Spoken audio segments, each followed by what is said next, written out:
اچھا، کبھی سوچا ہے کہ کیا قدیم مذہبی کتابوں میں جدید سائنس کے راز چھپے ہو سکتے ہیں؟ یہ ایک بڑا سوال ہے۔ آج ہم ایک ایسے ہی ماخذ کا جائزہ لے رہے ہیں جو بالکل یہی دعویٰ کرتا ہے۔ اس کا کہنا ہے کہ قرآن میں ایسی سائنسی حقائق موجود ہیں جو سائنس کی دریافت سے صدیاں پہلے ہی بتا دی گئی تھیں۔ تو اس دعوے کو سمجھنے کے لیے ہم اس پوری بات کو کچھ حصوں میں دیکھیں گے۔ سب سے پہلے سائنس اور وحی کا تعلق، پھر کائنات، اس کے بعد ہماری اپنی زمین یعنی کرۂ ارض، پھر انسانی جسم، اور آخر میں ہم یہ دیکھیں گے کہ کیا یہ سب محض ایک اتفاق ہے یا واقعی کوئی الہامی علم۔ تو چلیں شروع کرتے ہیں۔ تو اس ماخذ کا اصل نقطہ کیا ہے؟ وہ یہ کہتا ہے کہ ایمان اور سائنس یہ دو الگ الگ چیزیں نہیں ہیں، بلکہ ہر آیت میں جو سائنسی معجزات چھپے ہیں وہ دراصل الہامی علم کی طاقت کو دکھاتے ہیں، اور یوں ایمان اور سائنس کے درمیان ایک پل بناتے ہیں۔ تو پہلا حصہ ہے سائنس اور وحی۔ اس میں ہم ماخذ کی بنیادی دلیل کو دیکھیں گے۔ سوال یہ ہے کہ یہ تعلق آخر ہے کیسا؟ تو ماخذ کے مطابق سائنس مذہب کی جگہ نہیں لے رہی، نہیں، بلکہ سائنس تو ایک ٹول، ایک آلہ ہے جس سے ہم کائنات کے الہامی قوانین کو اور بہتر طریقے سے سمجھ پاتے ہیں۔ اچھا جی، تو اب دوسرا حصہ ہے کائنات کے معجزات۔ یہاں ہم دیکھیں گے کہ ماخذ نے جدید فلکیاتی علم یعنی اسٹرونومی کے بارے میں کیا دعوے کیے ہیں۔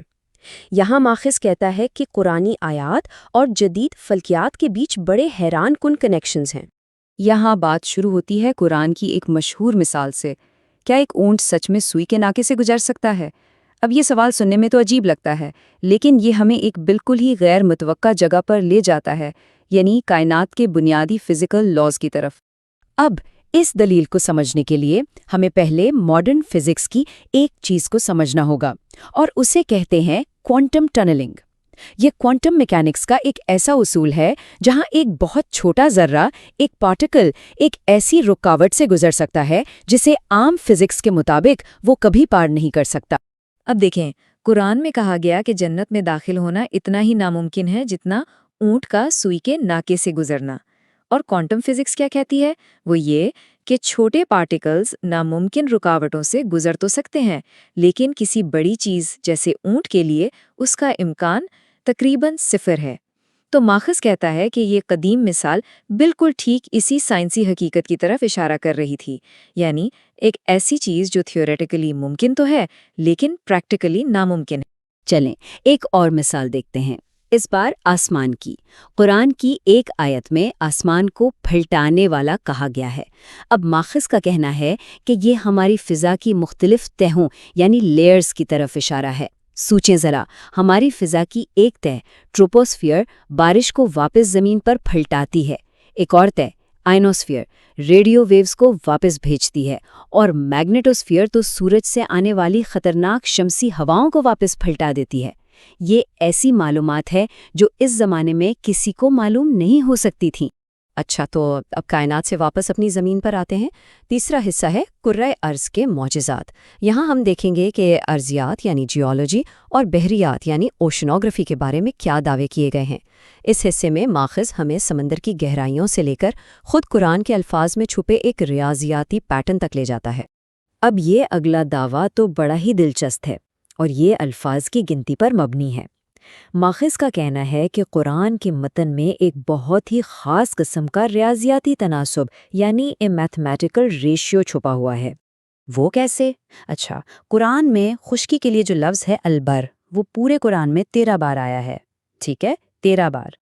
اور سمندر کے لیے جو لفظ ہے البحر، وہ آیا ہے 32 بار۔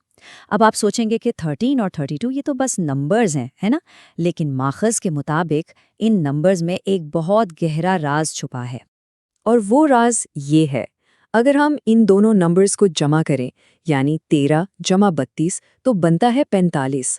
اب اگر ہم 13 کا فیصد نکالیں 45 میں سے تو جواب آتا ہے تقریباً 28.9%، اور 32 کا فیصد نکالیں تو وہ بنتا ہے 71.1%۔ اور حیرت کی بات یہ ہے کہ ہماری زمین پر بھی خشکی اور پانی کا تناسب بالکل یہی ہے۔ چلیں اب سمندروں کی بات کرتے ہیں۔ قرآن میں ایک جگہ ذکر ہے کہ اس نے 2 دریا روا کیے جو آپس میں ملتے ہیں، لیکن ان کے درمیان ایک پردہ ہے کہ وہ ایک دوسرے سے تجاوز نہیں کر سکتے۔ ماخذ اس آیت کو اوشنوگرافی کے ایک فنومینون سے جوڑتا ہے۔ دنیا میں ایسی جگہ ہیں جہاں دو سمندر آپس میں ملتے ہیں لیکن ان کا پانی ایک دوسرے میں مکس نہیں ہوتا کیونکہ ان کی کثافت یعنی ڈینسٹی الگ الگ ہوتی ہے۔ ان کے بیچ ایک واضح لکیر نظر آتی ہے۔ سائنس میں اسے ہیلوکلائن کہتے ہیں۔ تو کائنات اور زمین کے بعد اب باری ہے سب سے پیچیدہ مشین کی، یعنی انسانی جسم کی۔ چوتھے حصے میں ہم دیکھیں گے کہ ماخذ نے نیورو سائنس اور فزیولوجی کے حوالے سے کیا دعوے پیش کیے ہیں۔ ایک بہت ہی خاص سوال جو ماخذ اٹھاتا ہے وہ یہ ہے کہ قرآن میں ایک جگہ پیشانی کو جھوٹا اور گناہگار کیوں کہا گیا ہے۔ یہ بات ہمیں سیدھا انسانی دماغ اور جدید نیورو سائنس کی دنیا میں لے جاتی ہے۔ قرآن میں آیت ہے کہ ہم اسے پیشانی کے بالوں سے پکڑ کر گھسیٹیں گے، ایک جھوٹی گناہگار پیشانی۔ اب ماخذ کے مطابق اس کا جواب ہمارے دماغ کے اندر ہے۔